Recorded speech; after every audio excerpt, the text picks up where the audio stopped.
కీర్తన 7-8 వచనాల్లో దేవుని వాక్యము ఈ విధంగా రాయబడింది. కొందరు రథములను బట్టి కొందరు గుర్రములను బట్టి అతిశయపడదురు, మనమైతే మన దేవుడైన యెహోవా నామమును బట్టి అతిశయపడదురు.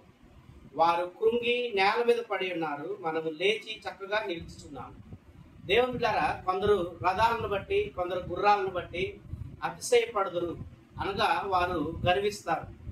మాకు జ్ఞానం ఉన్నదని, మాకు శౌర్యం ఉన్నదని, మాకు ఐశ్వర్యం ఉన్నదని వారి యొక్క పని నిమిత్తమై, వారి యొక్క వనరుల నిమిత్తమై వారు గర్వపడతా ఉంటారు. కానీ వారు ఎలా ఉన్నారంటే వారు కృంగి నేలను పడి ఉన్నారు. ఎందుకంటే ఐశ్వర్యవంతుడు ఐశ్వర్యమును బట్టి, జ్ఞాని జ్ఞానమును బట్టి, శూరుడు శౌర్యమును బట్టి అతిశయింపకూడదు అని దేవుని వాక్యం చెప్తుంది. మనము దేనిని బట్టి అతిశయింపవలను అనగా, భూమి మీద కృప చూపుచు దేవుడు మనందరినీ కూడా ఆయన యందు మనం భయభక్తులు కలిగిన దేవుణ్ణి మనము కలిగి ఉన్నామని మనం అతిశయించాలి.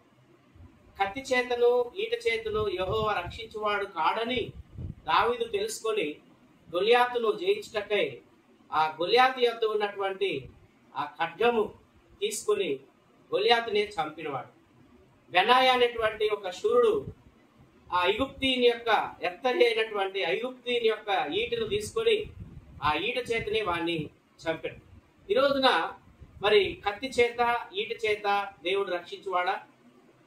వీరుడు తన యొక్క బలాన్ని బట్టి రక్షింపబడతాడా? ఎవరు కూడా తన యొక్క బలాన్ని బట్టి, తన ఐశ్వర్యాన్ని బట్టి, తన జ్ఞానాన్ని బట్టి వారు ఏమాత్రం కూడా వీలు పడదు అతిశయపడ్డానికి. మరి దేన్ని బట్టి అతిశయించాలి అంటే, ఇక్కడ దావీదు అంటున్నాడు, మనమైతే మన దేవుడైన యెహోవా నామమును బట్టి అతిశయపడదుము అంటాడు. కనుక మనము దేవుని నామమును బట్టి మనము అతిశయపడుతున్నాం.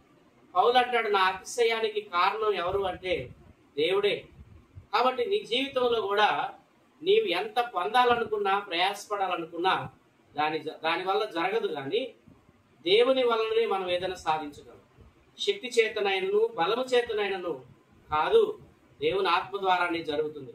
కాబట్టి దేవుని ద్వారా ఈ రోజున మనం గ్రహించవలసింది, ఈ రోజున మనం నేర్చుకోవాల్సింది ఏంటంటే, మనకున్న రథాలు, మనకున్న గుర్రాలు, మనకున్న ధనము, మనకున్న జ్ఞానము, మనకున్న ఐశ్వర్యము ఏది కూడా మనం రక్షించదు. ఉగ్రత దినమున ఆస్తి అక్కడికి రాదని దేవుని వాక్యం చెప్తుంది. కాబట్టి ఈ రోజున మనము దేవుని పిల్లలుగా యెహోవా నామమును బట్టి మనం అతిశయపడినప్పుడు మనము లేచి నిలబడుతూ ఉన్నాం. అనగా ఈ రోజున మన తల ఎత్తుతూ ఉన్నాం. దేవుడు మన తలను పైకెత్తుచున్నాడు. కనుక దేవుని పిల్లలారా, మీరు దేవుని యొక్క పిల్లలని, దేవుని నమ్మిన వారని, మీరు క్రైస్తవులైనందుకు మీరు గర్వించండి. దేవుని బిడలగా మీరు గర్వించండి. దేవుడు మీ తోడుగా ఉన్నాడని, భూమి మీద కృప చూపుచున్న దేవుణ్ణి మీరు కొనియాడుచు ఆయన బిడలుగా బ్రతకండి. దేవుడి మాటలు దీవించును గాక. ఆమేన్, ఆమేన్.